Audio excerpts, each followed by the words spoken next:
Hello again, and welcome to this week's Left Brain Thinking podcast. On the podcast, we welcome dynamic thinkers from the worlds of investing and personal finance, designed to help you in your journey of building your personal assets. And a few words and a disclaimer. The opinions expressed by our guests are not endorsed by Left Brain and may not reflect the views expressed by other clients or investors. Depending on the facts and circumstances, public commentary made directly by a client about their own experience with or endorsement of an investment advisor, their personal investments, or their approval of Left Brain is considered a testimonial. Testimonials are based on unique experiences from current clients or private fund investors and are not representative of all client experiences. Testimonials are unsolicited and no cash or non-cash compensation is provided. To learn more about Left Brain and our research service, which provides subscribers 8 to 10 full-length stock reports per month and The Chosen, our favorite stock and bond opportunity of each month, head to leftbrainir.com. With that, we'll welcome this week's guest.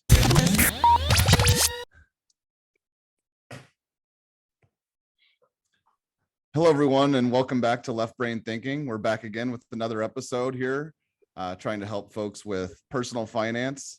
And this week, we're going to be focusing on a topic that's germane to business owners, something that kind of gets short shrift at times, but is certainly very important. And this week, we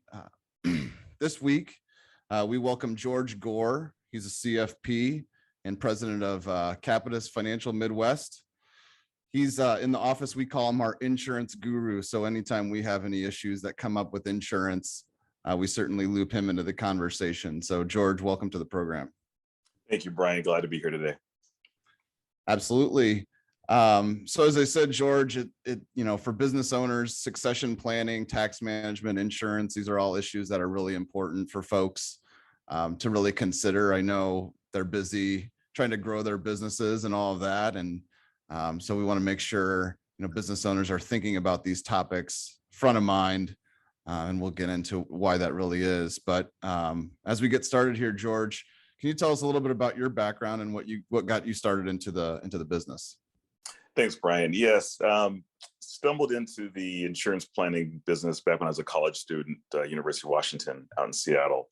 And once I started working with this planning firm, insurance carrier, Manulife Financial, I really opened up my eyes to the benefit of insurance planning, all the different personal needs, business owner needs, estate planning needs, retirement needs.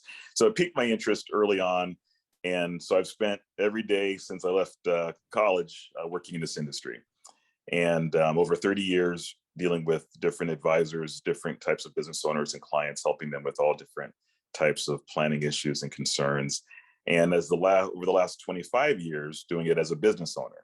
So working with business owners is something that I have a lot of passion for, because the last 25 years I've had to deal with these issues myself and have to continually deal with those issues with my own firm, with my own continuity and succession planning, estate planning, retirement planning issues. So when we're sitting down with clients, I can relate to the issues they go through every day, and certainly helps with that planning process to relate to what they're dealing with. Absolutely. We work at a small business here, and a lot of those issues come up as well with our owner, Noel Langford. And so let's just jump right into it, and let's talk about a little bit some of the challenges that business owners face from your point of view. As I said, owners are obviously focused on growing their businesses, and that makes total sense. But sometimes they can lose sight of what the what ifs are and the contingency planning. So let's talk a little bit about that and some of the challenges you see business owners facing from this point of view. Absolutely. And certainly there's been additional challenges the last couple of years during the COVID pandemic. The great resignation, people retiring, people working less, people working from home. Those are a lot of issues, staffing issues, working remotely. We've all had to navigate those waters very carefully, and then making decisions on how we just address, day-to-day operations moving forward as we're getting back to a little bit more of a normal routine. So those are all issues they're having to deal with day-to-day that are taking front and center and taking a lot of business owners' attention. But really, what we're talking about today is, those issues that are going to have a massive impact on their business and their families, death, disability, severe market conditions that make their business unviable, like we've seen with many businesses face over the last couple of years. So when it comes to the what happens to the death or disability of a business owner who's principal in the day-to-day operations of their business. Business owners really need to step back and take a hard look at what impact does that have to their business, to their family, if something were to happen to them in terms of a death or disability today.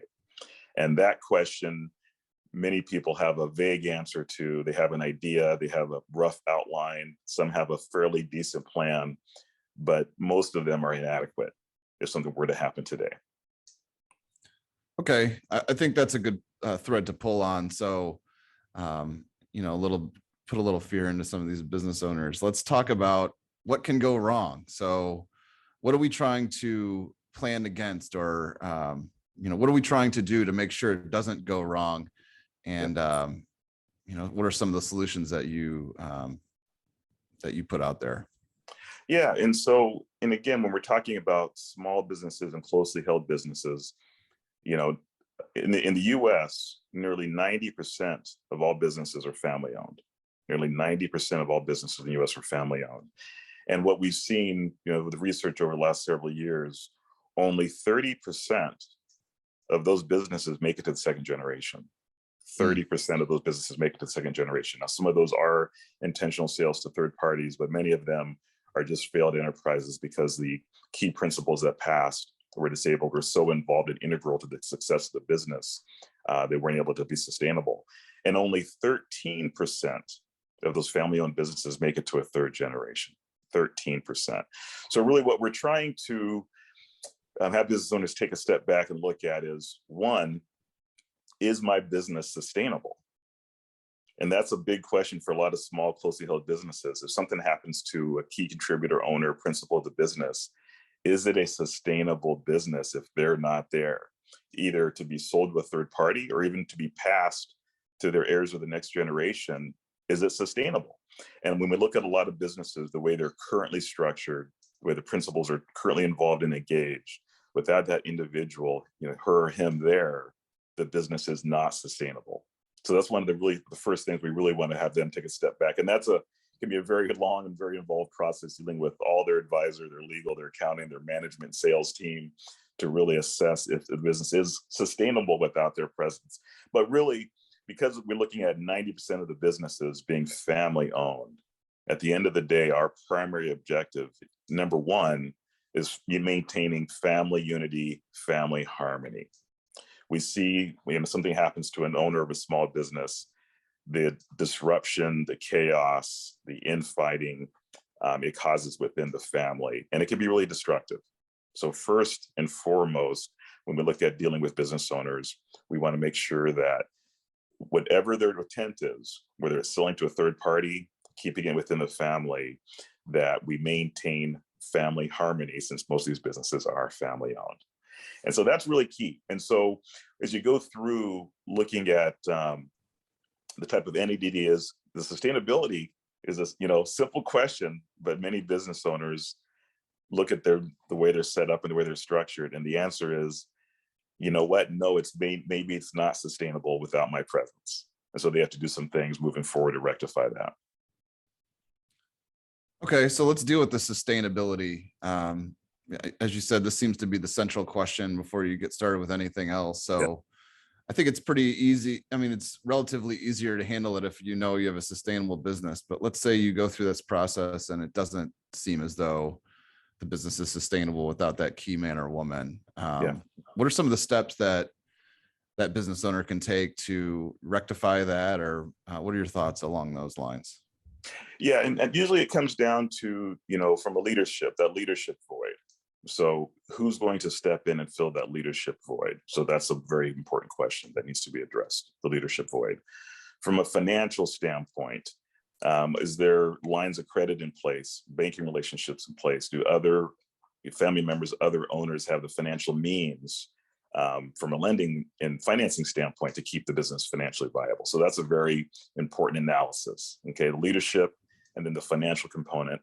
And then it comes down to, what does the ownership structure look like? Okay, so for that business that's not currently sustainable without them, they need to make sure they create an ownership structure that is transferable to a third party or family member. So sometimes that may mean bringing on board a partner. a junior partner, getting other family members involved, starting an ownership transfer process today. So it's going to take a lot of different shapes and forms depending upon the structure and the nature of the business. But for those entities that are not sustainable, it's about addressing the leadership, the financial component, and the ownership component. In your experience, I think of business owners, and these are hard driving people, entrepreneurial, and like to have control of their enterprise. And what kind of thoughts would you have for those folks that have a little difficulty of kind of giving up control, and talking about in terms of succession, how can they start to bring others into the process? Yeah, I think one of the cold water splashed in the face kind of moments is the question to some business owners, how are you going to retire? So for some of the business owners that just have been doing what they've been doing for 20, 30, 40 years, it's all they do every 5 or 6 days a week. The question of how are you going to retire? For the businesses that are in that borderline sustainability category, a lot of those individuals don't know exactly how they're going to retire. Right. And so I think once we can kind of get our arms around that question, okay, well, if I'm going to retire and I don't have enough sufficient assets to just walk away from my business, if it was not to be, sustainable, I need it either to keep receiving an income from this business, or I need a payoff from a sale.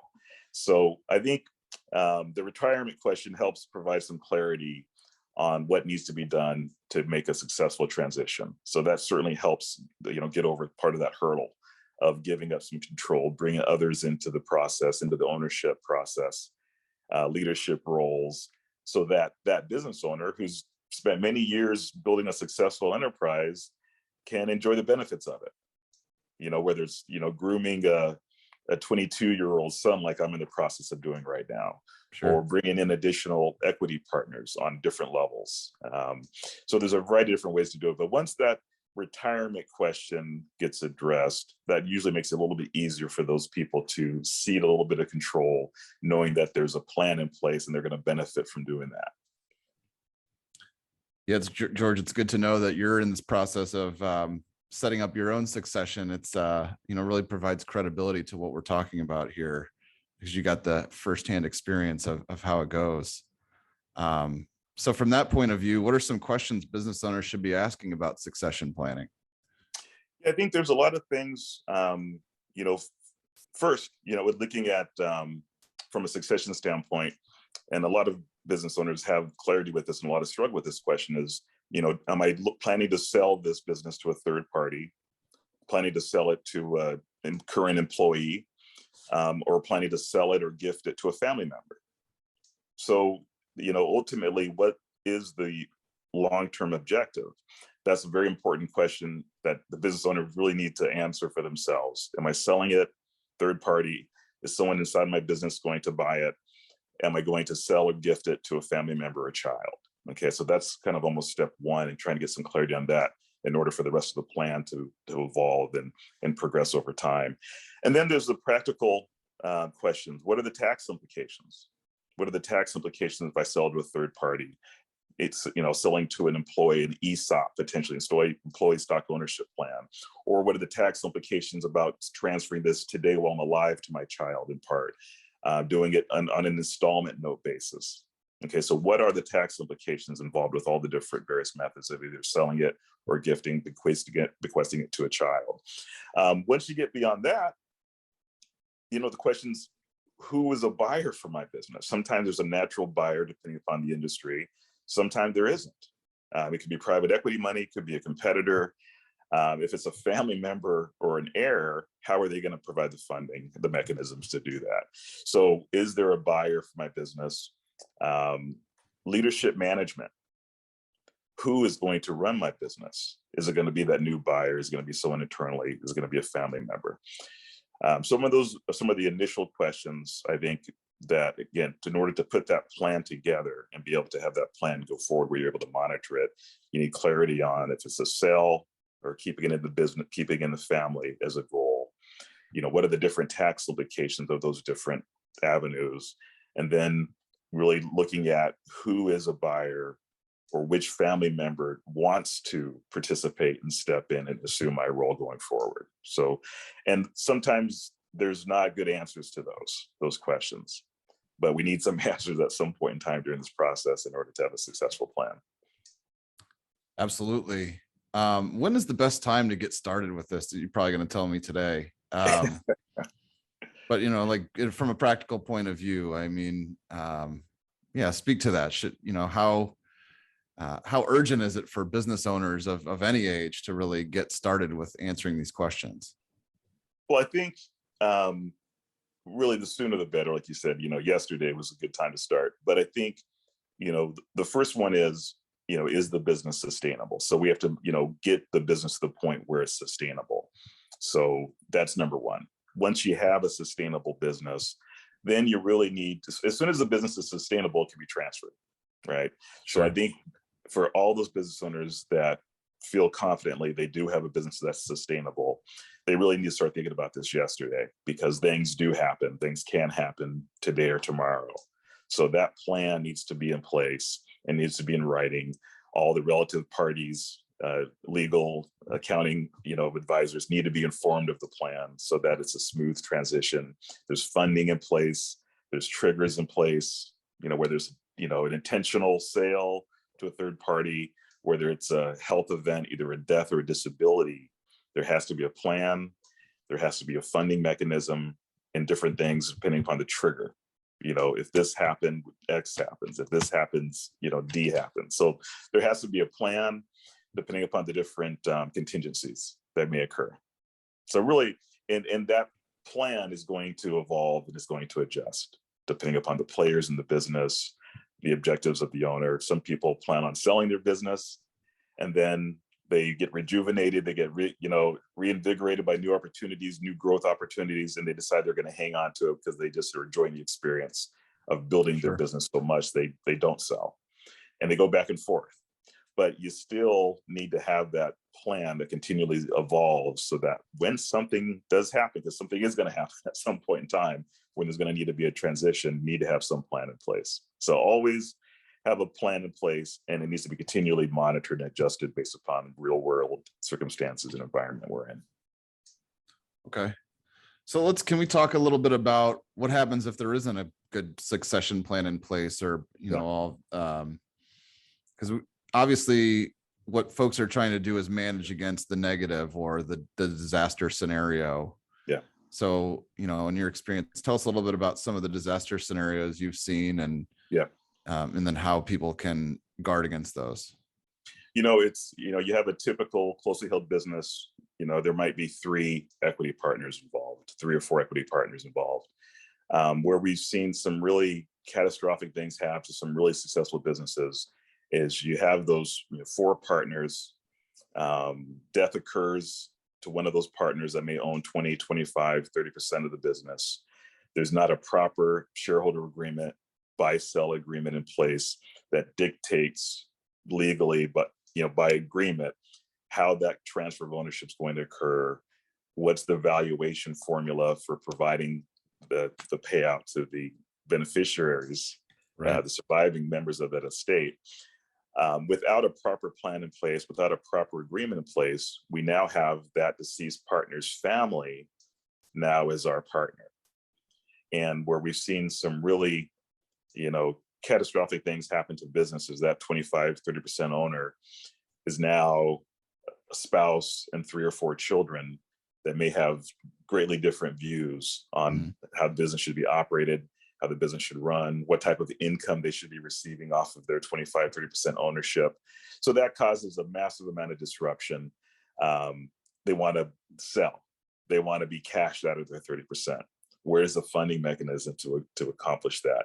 So what we've seen is now businesses are going into debt because of surprise death event. They're dealing with new partners that they never anticipated having to deal with, that are not like-minded, want to take things in a different direction. You're having banking, financing, lending issues because one of your principals that had that banking relationship is no longer in the picture. So it really can cause a tremendous amount of financial stress And then in addition to that, all the personal emotional stress with the remaining business owners and the family of the deceased business partner.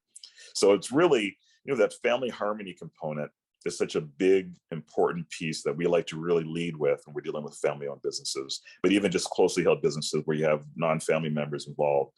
The disruption of having new unwelcome partners, and then the financial strain on having to liquidate that ownership or structure some last second buyout usually cripples a lot of businesses and unfortunately leads to their eventual downfall.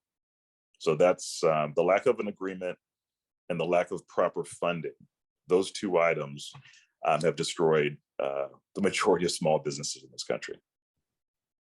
So I guess what you're saying is get that agreement in place, sort of the transfer control agreement stuff ahead of time. And what do you think in terms of setting up a funding mechanism ahead of time? Like, can you give us a little bit more thoughts on, the prevention of, against these scenarios?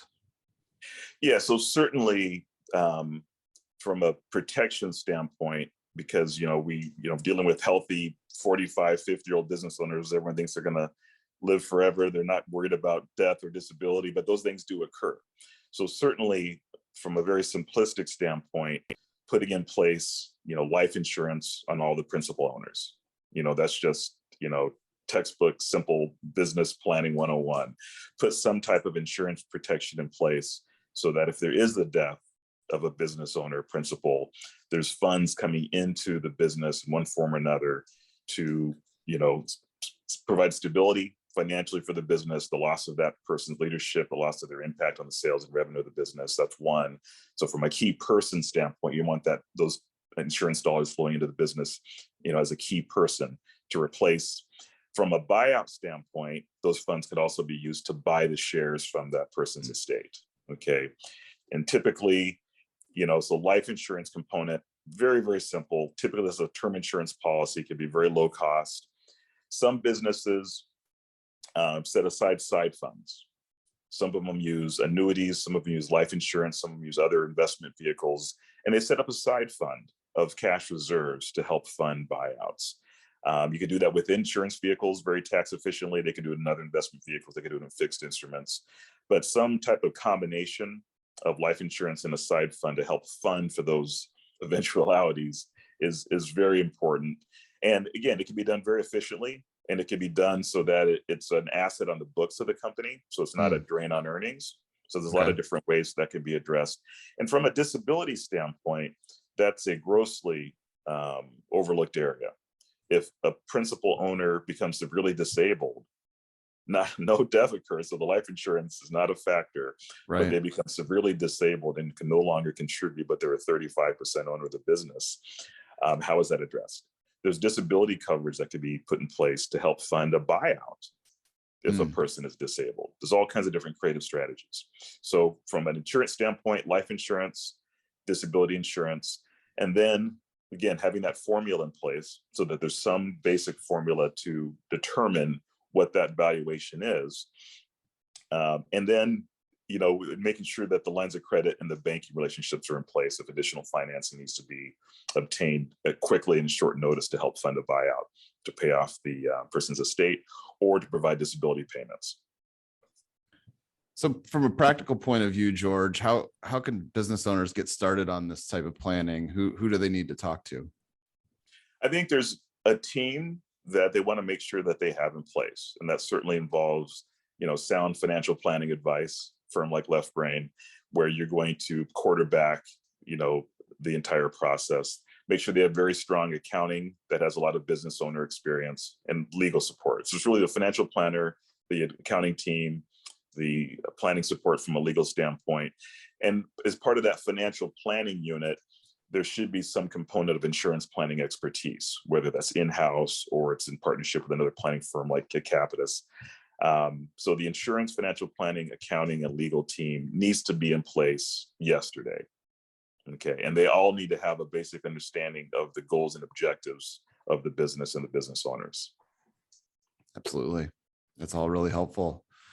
So let's shift gears a little bit. Let's talk about selling a business. So this is something, this is kind of obviously something that almost all business owners have to consider as they move toward retirement and again in the planning phase of succession. So what are some challenges you see that business owners face when they're trying to plan or execute an exit from the business? Well, typically the valuation, most businesses, closely held small businesses, they don't have a good handle on the valuation, and most business owners are a little surprised when it comes in under what they thought the business may have been worth. That's typically the case. So business owners typically overvalue their businesses. So getting a business valuation, can be a fairly informal or formal valuation, is very important. And that's something that, again, needs to happen now so they can have an idea of what their business is currently worth.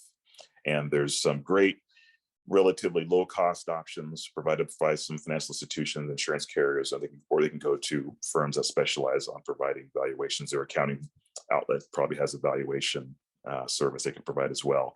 So providing the valuation today, very important, looking at the book value, equity value, looking at peer competitors, people in the industry, looking at recent sales of other businesses, to get a handle on that. So once the valuation is clear, then it's, what is my market? What is the market for a buyer? Do I have a natural buyer? Are there competitors I know that would be willing to buy my business? Or are there people in-house in sales or management that have the means or desire to buy? So really identifying who that buyer is. Some people think certainly there's going to be buyers, and that when the time comes, they're surprised to see that there is not a good viable buyer for this business. Or if they want to try to do a transfer within the family to different family members or to heirs of children, that's great. We can gift, we can bequest upon death, we can transfer shares to family members. But is the business owner going to receive proper compensation back from a sale to a family member? Are they going to be able to survive off that installment note? So it really depends a lot on, at the end of the day, some of the retirement planning that the business owner has done prior to the sale or transition of the business. So the retirement plan is going to dictate whether they may have to sell their business or not. And, typically you're going to get obviously a much better price for your business to a third party versus a family member, or transferring it to the kids. So, the retirement plan that's in place, aside from the business assets, is very important. And that's going to give the business owner a lot more flexibility and control on the disposition at the end of the day. But finding that natural buyer, getting the business valuation in place, or if it's going to be within the family, what's the funding mechanism? Yeah. Okay, sure. Yeah. And this is another question I had, was kind of as far as selling, the business to a family member. What is the funding mechanism? Like, what are some of the ways that they can fund that transfer and finance all of that?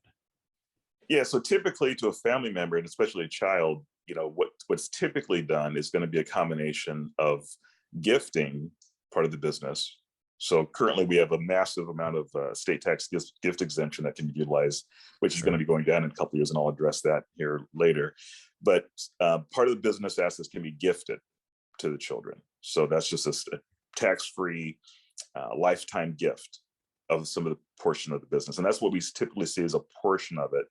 And then if the children don't have the financial means to cut a lump sum check that's a fair market value, in addition to the gifted amount, we typically see an installment sale or a note where, and again, this can put some additional strain on the business. So now, sale to a child, let's say half of the value is going to be gifted. So let's say I have a $10 million business that I'm selling to my child. I can give them $5 million worth of stock as just an outright gift. No tax consequence for me other than utilizing my lifetime exemption that I can gift, currently over 11 million per person. And then the other $5 million can be on an installment note. So basically I'm receiving payments back for a number of years. And that can be challenging at times, because again, that's going to be cash flow that could have been reinvested in the business. Okay, but that's typically what we see with interfamily transfers. So it's a portion of it's going to be a gift, and then the other portion is going to be an installment sale. And the funding mechanism, again, now you're talking about financing, you're talking about bank notes, private financing. I can lend the family member the money. So when you're dealing with family members, you can get a little creative. It could be balloon payments later on. Sure. What some people have done, again, utilizing insurance vehicles. So it could be an installment note, sell to my child, they're making payments back to me. Upon my death, the insurance benefit comes in, and they have a balloon payment back to my estate from the insurance proceeds upon my passing. I see. Okay, so it's really, a lot of creativity can be utilized. And at the end of the day, with those interfamily transfers, because at the end of the day, you have one giant pie that's all the family assets. And so even if those funds come back to my estate, at the end of the day, it's going to end up back to my heirs. Sure. So it's kind of self-dealing. So it makes things a lot more, you can be a lot more creative when dealing within the family. Yeah. And it sounds like a lot of these insurance vehicles help make all this process more of a tax efficient process. Is that right? Well, it's leveraged dollars. So for every, $1 that you would set aside as a side fund, that $1 could generate $4 or $5 from a life insurance product. So it's just about leverage and leveraging the dollars. So when we're looking at, transfer of ownership because of a death, there's no more efficient means than a life insurance vehicle to provide the funding, because you're using those for every dollar that you're paying on that premium, you're getting $4 or $5 back in terms of the insurance death benefit. So it's just tremendous leverage. And again, whether it's to fund a buyout or simply as a key person protection, if something happens to that key owner, it's just a simple thing that every business owner should have in place. If it's feasible, they have to be able to qualify from a health medical standpoint. Right. But if it's at all feasible, that's just, for that sustainable business, you need to have those protections in place. Okay. That makes a lot of sense. And then beyond just the financial side of things, what are some of the pitfalls you've seen in terms of, sales to a third party or dealing with family on all of that, and, maybe transferring it to a single family member? Or speak to some of the pitfalls you've seen on that level. Well, one of the things we often see is, that leadership and control element. So there's a sale to either a third party or a family member, and now that owner is having to cede and give up some control. They've lost ownership, and now typically in a lot of situations, they're going to want to or be needed to stay on in some type of consultation or transition capacity. And that's often very challenging for a lot of business owners. They once, didn't account to anybody, didn't have anybody to report to, but as part of the transition and the sale, there's a 2-year, 3-year management contract or consulting contract in place to help with the transition. And that often becomes challenging, just from a standpoint of having to deal with other people that are making the decisions, and the business may be taken in a different direction than what they may have envisioned. Right. And so from a personal standpoint, a lot of business owners have to really prepare themselves to be accountable to other individuals going through that process. So oftentimes during the sale, just when they're needed to be retained on for any length of period of time to help with its transition, a lot of business owners struggle with that period of time. So that's something they really have to kind of prepare emotionally for ahead of time. And beyond that, especially with the family harmony, the family dynamics, making sure that that's very carefully managed. Oftentimes, if there's 3 children in the family, maybe only one is heavily involved in the business. Right. And so the succession ownership is really to that one individual.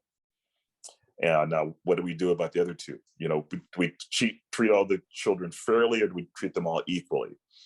So in a lot of situations, what we've seen, again, we talk about the different tools and vehicles and mechanisms that can be utilized. If we have 3 children, and at the end of the day, only one has worked and been invested and committed to the business, the other 2 have been off doing completely unrelated professions, what we see in a lot of situations is the ownership of the business is fully transferred to that one child who's made the commitment and investment in the business. And to treat the other kids fairly, life insurance vehicles or other assets are left, maybe approaching value, maybe not, but other assets are left. Other investment accounts, real estate property, life insurance proceeds are given to the other two kids so that they're not feeling like they're completely being cut out or left out of the family jewel, which is the business. Right. But to be fair to the one child that put their heart and soul into it over the previous 15 or 20 years, they're being rewarded. Okay, so really, it's those types of dynamics that have to be carefully thought out and carefully managed, and the tools and mechanisms need to be put in place ahead of time so that it's a smooth transition. But the consultative role that a lot of business owners find themselves in post-sale is often very challenging and something they need to plan for and prepare for. And then beyond that, it's really the plan of what are they going to do once that transition's over and they're no longer get a day-to-day in the business. What is their plan? And again, we know a lot of people struggle with that, and there's been numerous books written on that topic. But what is the plan post business ownership into their retirement? And a lot of people, again, struggle with that, and they find themselves going back to work, doing different things in another capacity. Right. Yeah. So getting some clarity on that and working with their family and getting some clarity on those things is certainly going to make their life a lot smoother, and they'll be much happier once they make that transition of the ownership. Absolutely. It's interesting.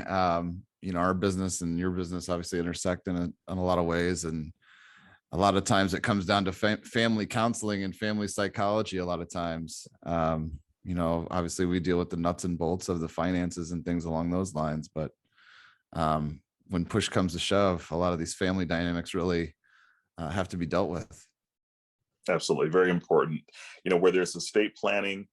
And that's another area, talking about, the tax law changes and the different things that impact a lot of these closely held businesses. We see so many larger estates with where the closely held business is their largest asset and a big chunk of the estate.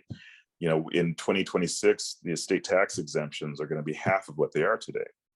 So for families where that business is a, $15, $20 million valuation on an estate, mom and dad pass away in a couple of years, there's going to be a very, very large estate tax bill, federal estate tax bill due on those estates. And when the majority of the assets are tied up in that business, how are they going to come up with that $5 or $6 or $7 million to pay the IRS?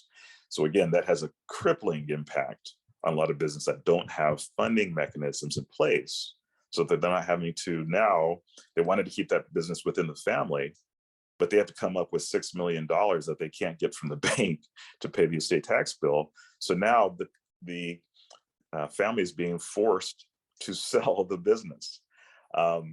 There was a family by the last name of Wrigley many years ago that had a large estate tax issue. They had to sell their sports franchise. Right. So the number of small and very, very large enterprises that have had to be liquidated to pay for estate taxes is a very, very long list. So as we look at succession planning, and especially when we want to try to keep that business that we built in the family for a second, hopefully third, maybe fourth generation, the estate planning component of it has to account for where the fund's going to come from to pay these inheritance estate taxes on a local and federal basis, where we're not going to be forced to sell the business, because unfortunately that happens routinely. And of course, then you go back to family harmony, and the family's devastated because they thought that they were going to be taking over this business from their parents and they were going to be passing it to their children, to only learn from their accountants and the attorneys that now that mom and dad are gone, we have to sell the business to pay these taxes and no other means to do it. Devastating for the family. Yeah, you're dealing with the loss of a family member and then the loss of a business right after. People need to plan so they don't have to have that double whammy for sure.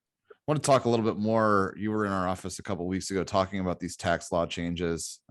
You alluded to them.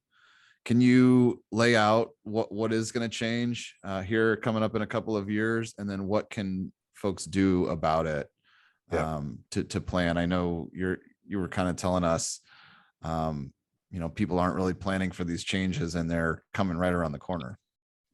Yeah, and this is something, again, it is a big concern because there was a lot of talk about it a year ago when some of the Biden proposals were being tossed around, and those didn't go through. But the current tax law as it stands today on the books, from an estate tax planning standpoint, the current bill that allows for nearly $12 million per individual to pass to the next generation free of estate taxes, that exemption amount is going from roughly $12 million today to, in 2026, going down to roughly $6 million. So that means in 2026, a household with a net worth anything above 12 million roughly is going to be paying estate taxes, where today that amount is almost 24 million. So someone with a business and total estate value of $20 million in 2026, they're going to have an estate tax liability between Illinois and federal of about $5 million. Wow. So if something happens to mom and dad in 2026 on that $20 million estate, the estate needs to come up with about $5 million to pay the IRS. And unfortunately, those people in that $20 million net worth category today, they don't have a federal estate tax liability. So unfortunately, some of those clients we speak to tell us, well, we were told by this advisor or that advisor that we're in good shape because we're under the exemptions, but the exemption by current tax law is changing to our detriment in 2 years. And then there's also the Illinois inheritance law, which is in place today, which households above 8 million have to pay an Illinois-based inheritance tax. And that is in place. So everything above 8 million for a couple in Illinois creates an estate tax liability on the state level. So with the estate tax exemptions coming down in a couple of years, different things that can be done. Gifting, transfer of ownership today. If the eventual goal is to transfer the ownership to the next generation, to our beneficiaries, heirs, we know who those individuals are. They're committed to working in the business. We can start doing a transfer of ownership with gifts today. We have a massive, nearly $12 million gift exemption today that's going down to $6 million. Theoretically, I could gift $10 million of ownership of my business to a child today, free of taxes. Okay, so gifting strategies are certainly very, very powerful over the next 2 years to use those exemptions before they're taken away. I could gift $10 million today to my child, estate tax free. In 2026, that number goes down to $6 million. Okay, I mean, I could gift a total of 12, but I could take up to $12 million, and it's cut in half in 2026. So the gifting potential we have available for the next 2 years is very powerful, and people need to really take a look if they can take advantage of that.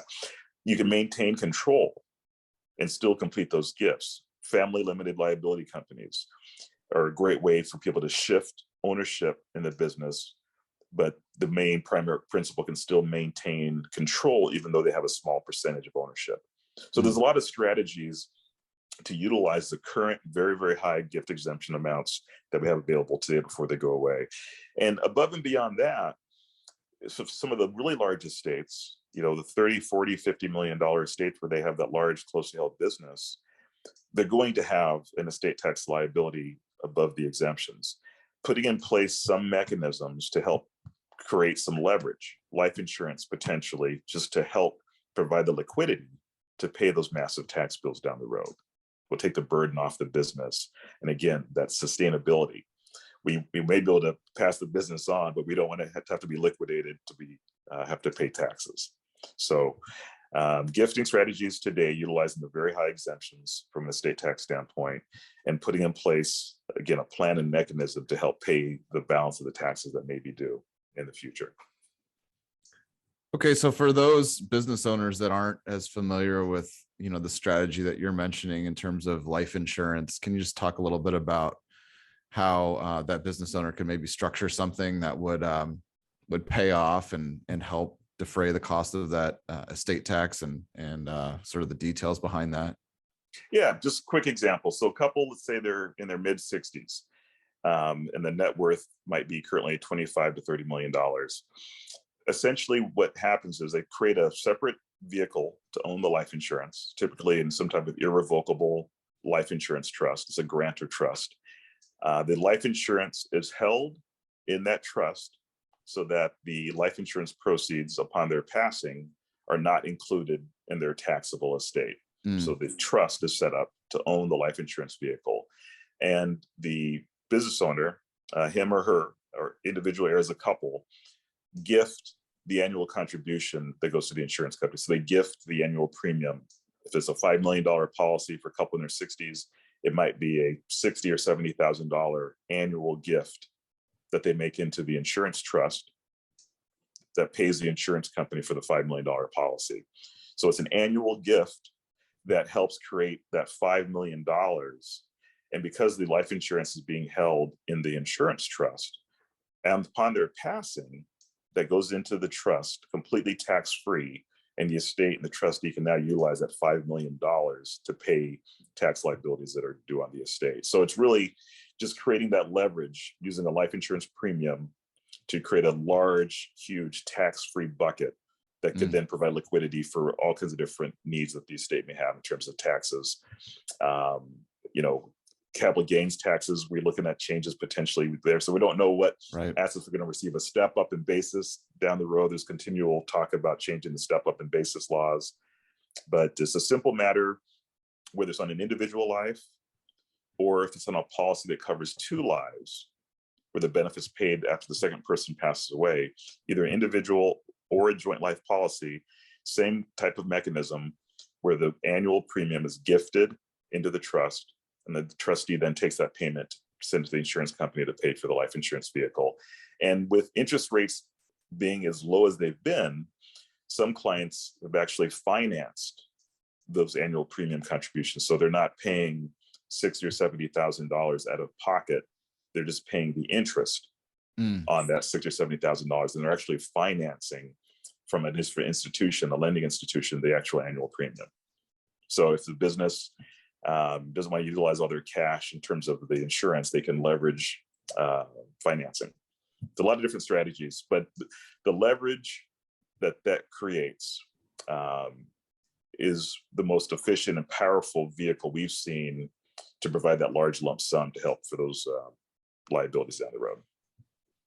Yeah, and it sounds like that strategy is going to be even more important when these exemptions get smaller. Correct. You get more leverage on your gift exemption, right? By in terms of these payments to the life insurance policy.